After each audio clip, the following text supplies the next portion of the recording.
Temperature of Love, Episode 7 Part 2 Inches.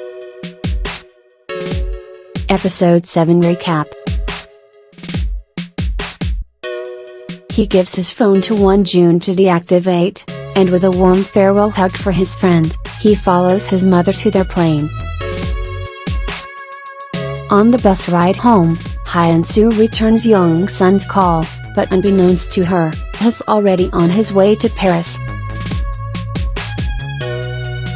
She shows up for her first day at work the following morning, and Jung-woo points her to a huge pile of books. He says that her first assignment is to read them over and analyze them, to help him decide which ones to buy the rights for. She tries to carry all the books at once, but she only manages to dump them all over the floor. Jung-woo tells her to go to her desk and he'll have someone bring them to her, but she says she'll carry them herself, mystifying him with her independence and stubbornness.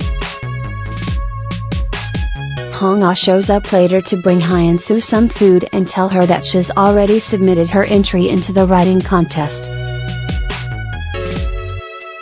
Hyun-soo tries to shush Hong-ah as she complains that her boss is already working her too hard, seeing him approaching and worrying that he'll overhear. She introduces Jung-woo to Hong-ah, whose eyes bug out when she sees how young and handsome he is. She looks him up and down like he's a piece of meat, then launches into full-throttle flirt mode. She asks him flat out to buy them lunch, but he just looks uncomfortable and excuses himself. Once he's gone, Hong-ah says that she was sizing up Jung-woo because he seems to like Hyun-soo. Hyun-soo denies that Jung-woo is interested in her, but Hong-ah argues that if he weren't, she'd have fallen for her flirting just now. Hyun-soo just counters that she's in no place to think about men right now. After work, Hyun-soo submits her script for Man Who Eats Rare Steak to the writing contest. She tries to call Jung-sun again, but this time the automated message says that his number no longer exists.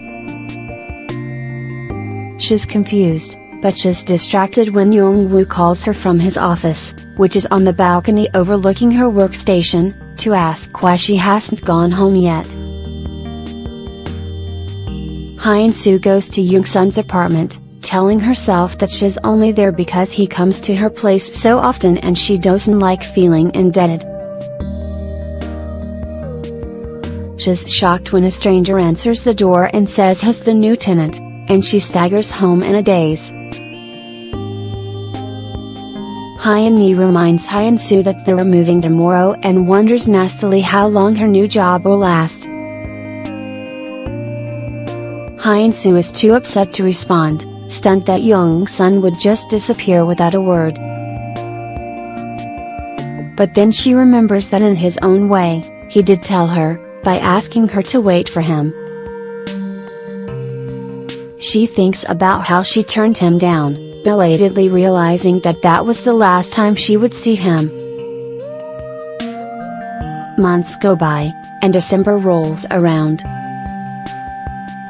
Hyun-soo is hard at work as Jung-woo watches her from his balcony, and he goes down to return a story analysis that has finished reading.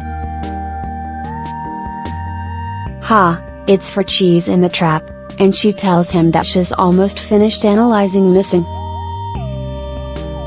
Jung-woo says that she can drop that one, since another production company already bought the rights.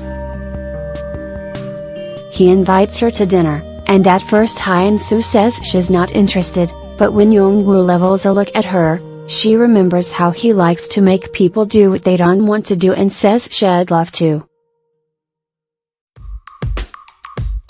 Has all, okay, let's go then, and warns her teasingly not to try to trick him.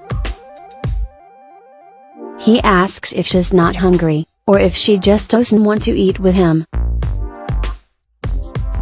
She says she's not hungry, so Jung-woo tells her to go home.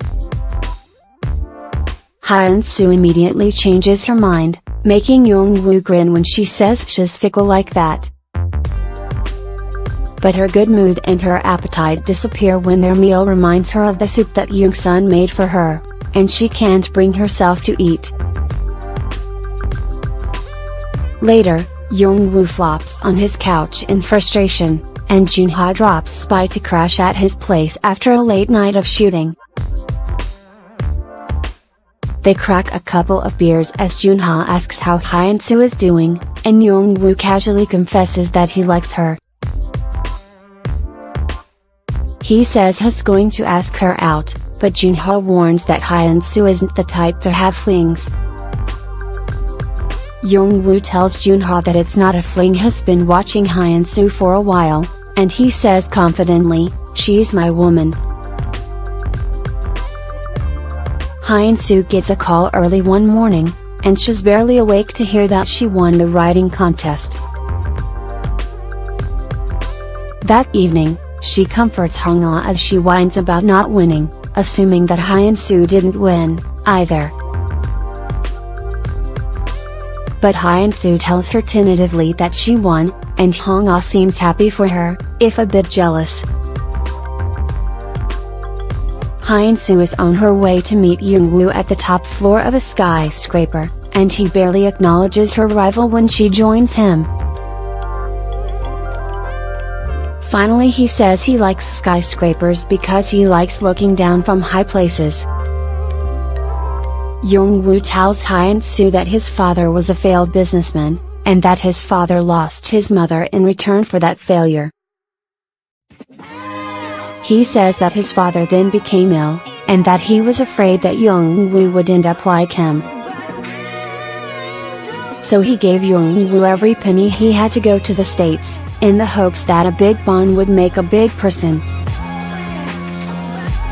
Jung-woo says that it worked, and he made a lot of money, but his father died before seeing his son successful. He tells Hyun-soo that he wants to make his own family now. "Family is something I can choose now. I think I could live happily with you." But when he finally looks at her, he sees that her eyes are brimming with tears. There's something interestingly soft about Jung-woo's expression as he watches Hyun-soo cry. He asks if his story was that sad, assuming she's crying for him, and he congratulates her when she tells him that she won the writing contest. But she admits that she's not happy, even though it's what she's wanted her whole life. She tells Jung-woo, "I have a man I love, but I realized it too late. I realized what love is only after he disappeared from my sight. Has my life's end." Jung-woo interrupts, flustered and confused, but Hyun-soo keeps talking. She sobs that he asked her to wait for him, but that she didn't answer his call because she was with Jung-woo. She says that it was the last time he ever called her, asking futilely, "Where can I go to see him now?" Jung-woo laughs wryly at the situation as Hyun-soo dissolves into tears, but he puts an arm around her and does his best to comfort her. 5 years later, the present day. We watch again as Hyun-soo confronts her drama's director for going off script too much, as Jung-sun watches from the stage. He speaks out in support of her and gives her the tiniest of smiles. But in her humiliation of seeing him for the first time when she's acting her worst, Hyun-soo turns and runs from him. Jung-sun follows her, but she's too far ahead, and he can only call out to her not to run or she'll fall. As she disappears around a corner, he mutters, "I know how easily you fall down." In voiceover, Jung-sun says that he was told that the writer wouldn't be visiting the set, but Lee Hyun-soo, who has a boyfriend and is now a writer, showed up unexpectedly. Hyun-soo runs until she's out of breath, and Hong-ah and Bo-seok, the other assistant writer who quit working for Writer Park, find her and ask if she caused a scene. She says that's not the problem. Meanwhile, Jung-sun takes off his apron and tells an assistant PD that if the writer doesn't agree to the scene, then he won't do it.